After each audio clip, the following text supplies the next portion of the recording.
Chapter 31. A Streak of Unrelenting Foolishness. Citra was pronounced alive at 9:42 a.m. Thursday morning, right on schedule, and passed from the jurisdiction of the Thunderhead to the jurisdiction of the Scythedom. She woke up feeling much weaker and out of sorts than the first time she had died. She felt heavily drugged and bleary-eyed. Above her stood a nurse, grimly shaking her head. "Should not be woken this soon," the nurse said, with an accent Citra was too tired to place. "She must have at least 6 hours after the pronouncement until she has recovered enough to be comfortably conscious. The girl could burst a blood vessel or blow out her heart and have to be revived all over again." "I will take responsibility," Citra heard Scythe Curie say. Citra turned her head toward Scythe Curie's voice, and the world spun. She closed her eyes, waiting for the room to stop revolving. When the dizziness settled, she opened her eyes once more and saw that Scythe Curie had pulled her chair closer.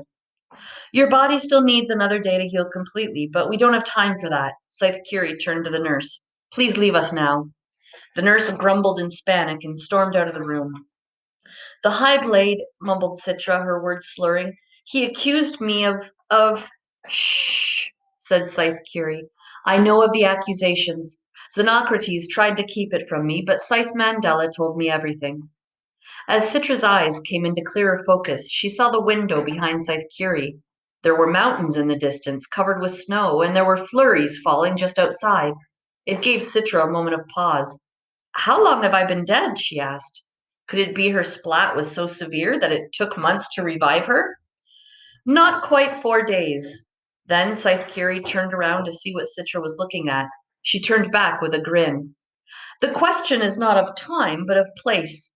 You are in the southernmost tip of the chill Argentine region. It is still late September, but here that means spring has just started. However, this far south, I suppose spring comes late." Citra tried to picture a map and get a sense of how far from her home she was, but just trying to imagine it made her head spin again. "The Thunderhead saw fit to take you as far from the clutches of Xenocrates and the corruption of the Mid-American Scythedom as possible. But the moment you revived, they were notified of your location, as is the law." "How did you know where to find me?" "A friend of a friend of a friend is a Nimbus agent. Word got to me only yesterday, and I came as quickly as I could." "Thank you," said Citra. "Thank you for coming." "Thank me once you are safe. Now that you've been revived and Xenocrates knows where you are, you can bet he's notified the local sides. I'm certain a team has been dispatched to retrieve you, which means we need to get you out of here now." With a shattered body that was still healing and nanites pumping an endless stream of opiates into her system, Citra could barely move, much less walk. Her bones ached, her brain felt like it was floating in a jar, her muscles were knotted, and trying to put weight on her feet was excruciating because there was simply too much pain to tamp down. No wonder the nurse had wanted her to remain unconscious. "This won't do," said Scythe Curie, and took Citra up into her arms, carrying her. The revival center hallways seemed endless, and each time Citra was jostled, her whole body throbbed. Finally, she found herself spread out on the back seat of an off-grid car that Scythe Curie drove at what seemed to Citra to be a breakneck speed. The thought made her laugh weakly. What an odd expression when the breaking of her neck had seemed to happen in slow motion. Flurries blowing past the windows appeared to be a blizzard at this speed. It was hypnotic. At last the numbness began to overtake her, and she felt sleep begin to envelop her like quicksand.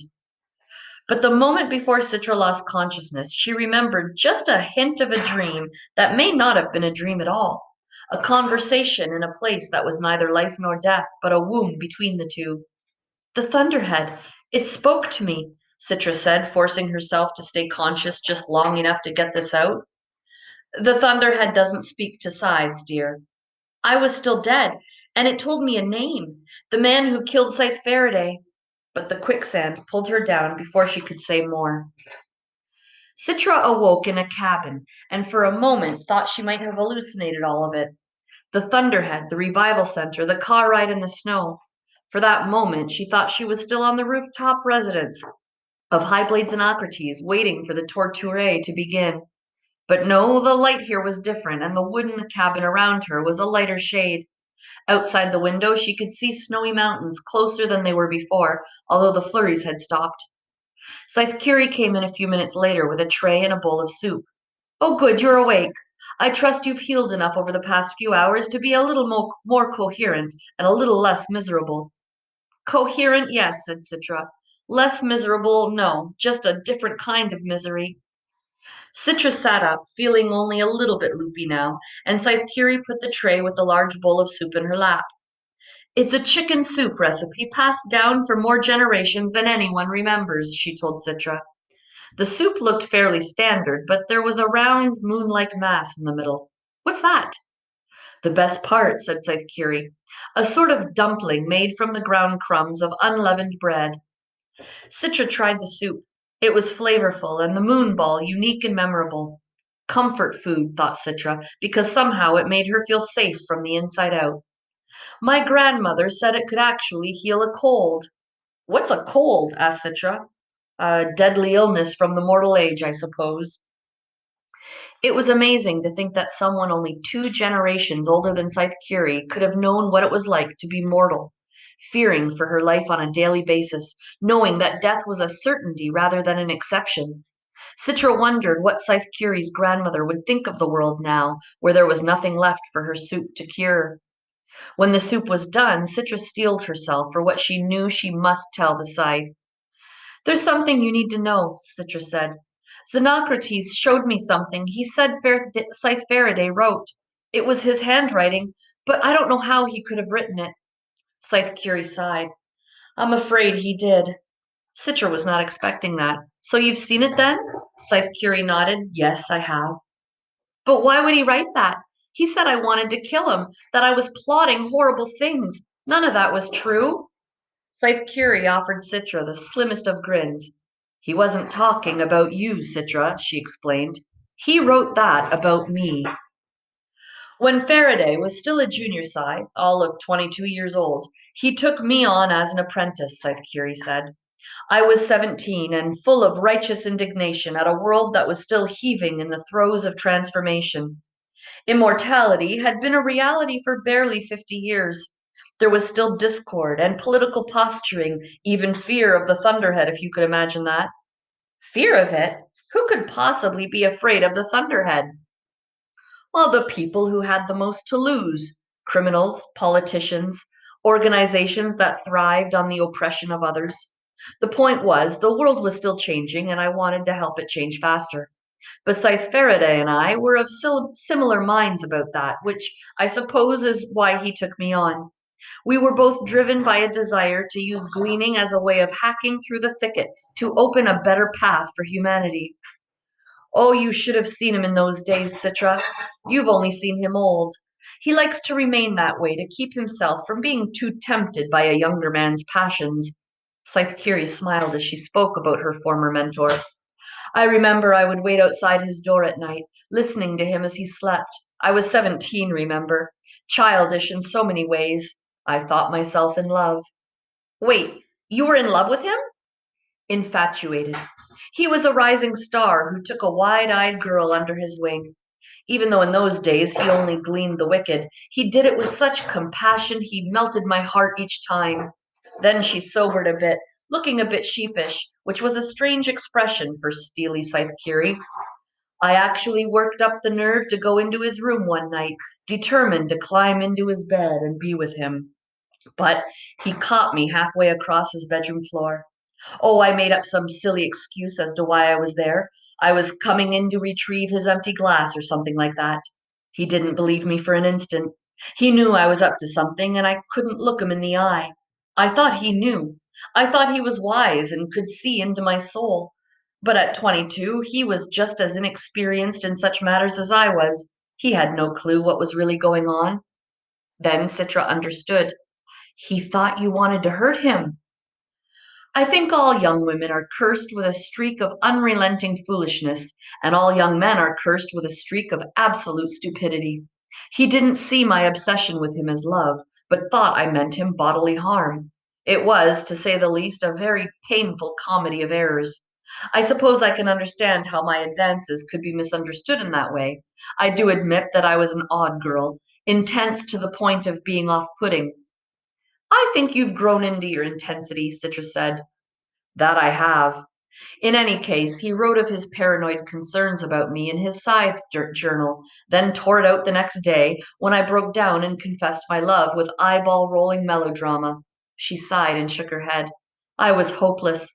He, on the other hand, was a gentleman, told me that he was flattered, which is the last thing any teenage girl wants to hear, and let me down as easily as he could.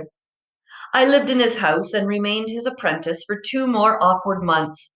Then, when I was ordained and became Honorable Scythe Marie Curie, we parted ways. We would nod and say hello to each other at conclave.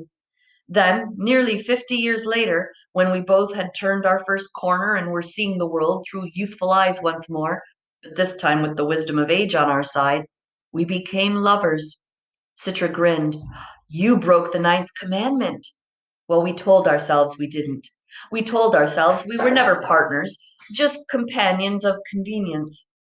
Two like minded people who shared a lifestyle that others simply couldn't understand, the lifestyle of a scythe. Still, we knew enough to keep it secret. That was when he first showed me the page he had written and torn out in his youth. He had held on to that ridiculous journal entry like a poorly penned love letter never sent. We kept our relationship secret for 7 years. Then Prometheus found out about it. The first world supreme blade? Oh, it wasn't just a regional scandal. It had worldwide implications. We were brought before the global conclave. We thought we might be the first scythes to actually be stripped of our rings and hurled out of the scythedom, perhaps even gleaned. But we had such stellar reputations. Supreme Blade Prometheus saw fit to give us a less severe punishment.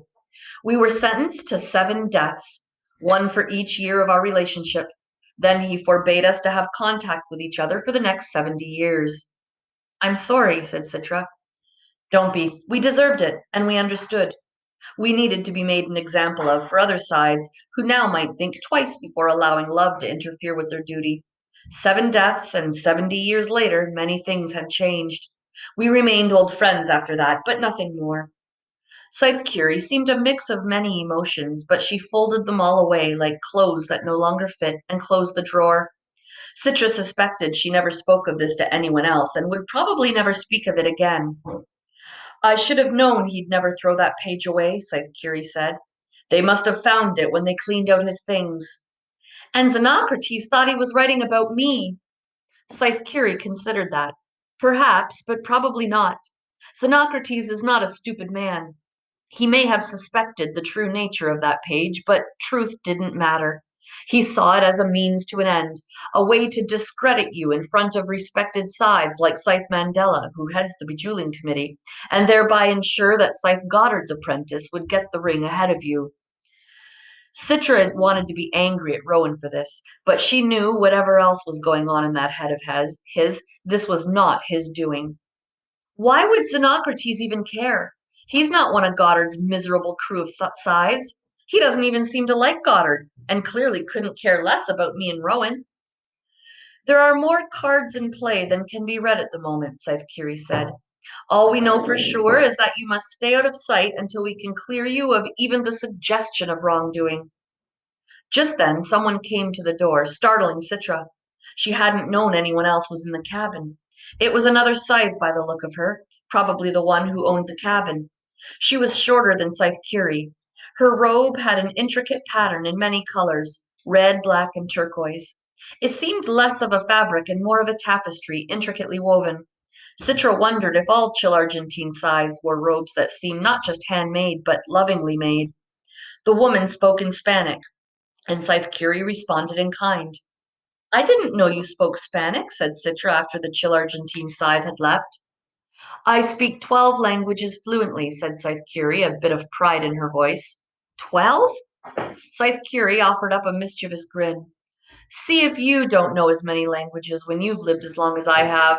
She took the tray from Citra's lap and set it on a nightstand. I thought we'd have more time, but the local Scythe authority is on their way. I doubt they know you're here, but they're sending scouts to every Scythe's home with DNA sweepers, figuring we must have some local help.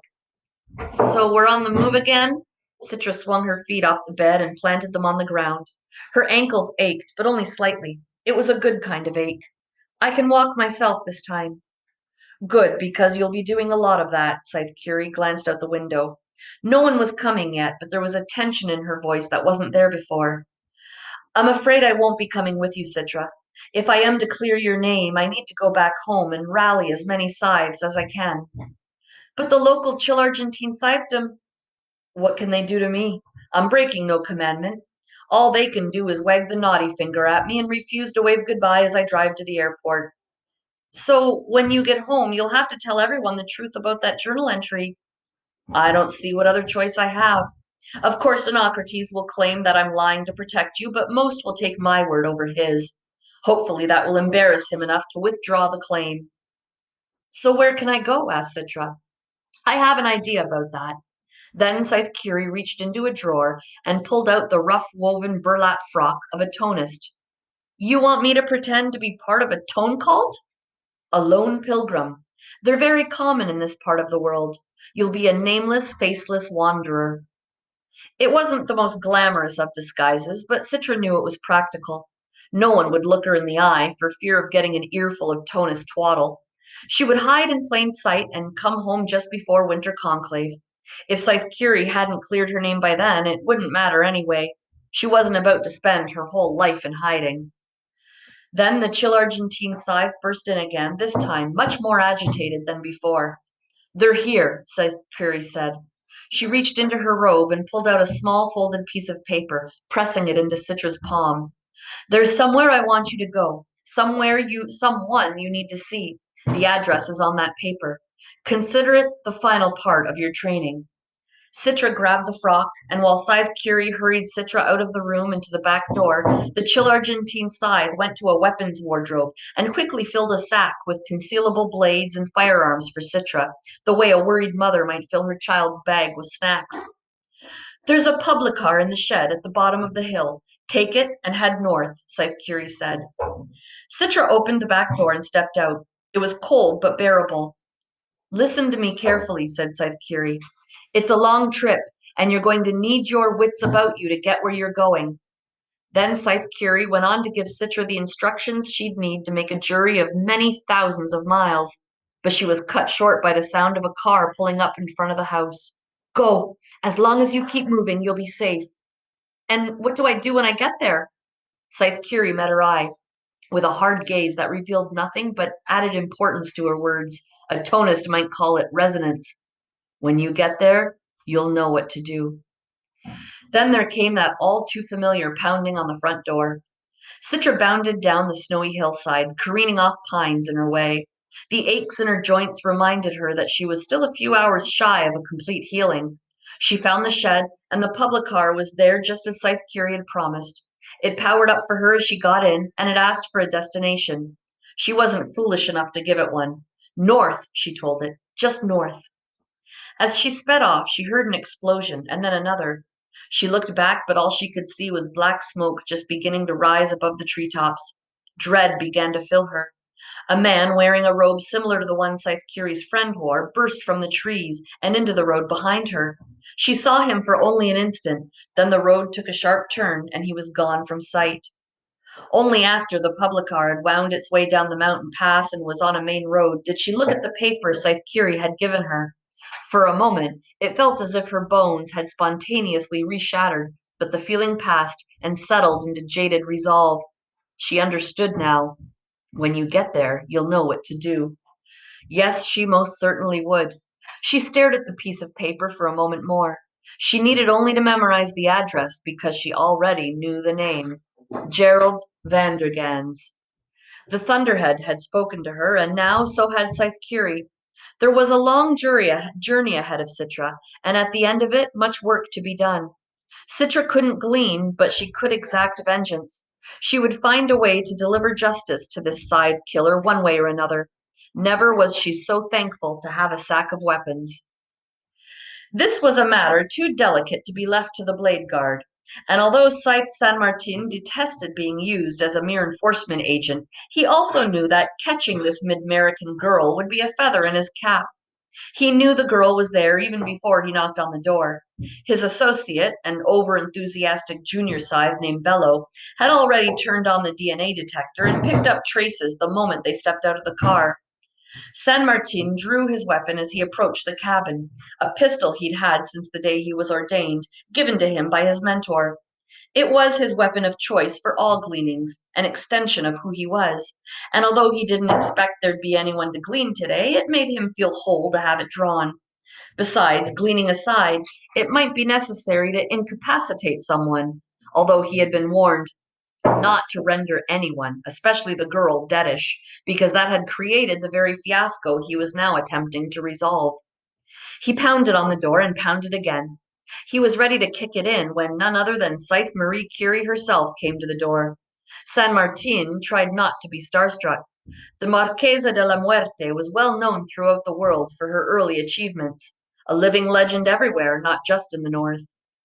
There is a doorbell, or didn't you notice? She said in Spanish so perfect it threw Scythe San Martin off his game. Are you here for lunch? He stammered for a moment, deepening his disadvantage, then recovered as best he could. We're here for the girl, he said. No sense denying she's here, we already know. And he gestured toward Bello, whose DNA detector was pinging in the red. She glanced at San Martin's raised pistol and, with such authority, he found himself lowering it involuntarily. She was here, Curie said, but not anymore. She's on her way to an Antarctic resort for some skiing. You might catch her flight if you hurry, though. The chill Argentine Scythedom was not known for its sense of humor, and Scythe San Martin was no exception. He would not be made a fool of, even by one of the greats. He pushed his way past her into the cabin, where a chill Argentine Scythe, whose name he couldn't remember, stood as defiantly as Scythe Curie. Search all you want, said the second Scythe, but if you break anything. She never got to finish the thought because Bello, overzealous as ever, jabbed her with a jolt baton that left her unconscious. Was that really necessary? Chided Scythe Curie. It's me you have a gripe with, not poor Eva.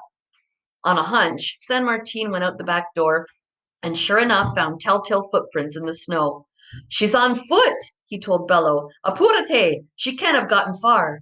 Scythe Bello launched into pursuit like a bloodhound, heading down the snowy hillside, disappearing into the trees. San Martin went back inside, hurrying to the front door. The road wound down that hill. If Bello couldn't catch her on foot, perhaps San Martin could head her off in a car. Scythe Curie, however, stood in the doorway, barring his way. He raised his weapon again, and in response, she pulled out her own, a handgun with a stubby muzzle wide enough to fit a golf ball in the barrel, a mortar pistol. He might as well have had a pea shooter against the thing, but he didn't lower his weapon, no matter how outclassed he was. I have special permission from our High Blade to fire on you if necessary, he warned her. And I have no permission from anyone, said Scythe Curie, but I am more than happy to do the same. They held their standoff for more heartbeats than felt advisable. Then Scythe Curie turned her gun aside and fired out the front door. An explosion blew in the front windows of the cabin, the shock waves knocking San Martin to the ground. And yet Scythe Curie, still in the doorway, barely flinched. San Martin scrambled to the door to see that the blast from the mortar pistol had turned his car into a bonfire. Then she fired again, this time blowing up her own car. Well now, she said, I suppose you'll have to stay for lunch. He looked at the two flaming vehicles and sighed, knowing he'd be a laughingstock for his failure today. He looked at Scythe Curie, her steely gray eyes, her calm control of the situation, and he realized he never really stood a chance against the Marquesa de la Muerte. There wasn't much he could do but glare at her in heartfelt disapproval. Very bad, he said, wagging a finger. Very, very bad. Yet, even in dreams, I find myself gleaning. I have one dream that recurs far too often. I am walking on an unfamiliar street that I feel I should know but don't. I have a pitchfork, which I've never used in real life. Its awkward tines are not well suited for gleaning, and when it strikes, it reverberates, giving off a sound that is something between ringing and moaning, like the numbing vibration of a tonus bident. There is a woman before me whom I must glean. I jab at her, yet the pitchfork fails to do the job. Her wounds heal instantaneously. She is not upset or frightened, nor is she amused. She is simply resigned to stand there, allowing me to futilely attempt to end her life. She opens her mouth to speak, but her voice is soft, and her words are drowned out by the fork's ghastly moans, so I never hear her. and I always wake up screaming. From the Gleaning Journal of H.S. Curie.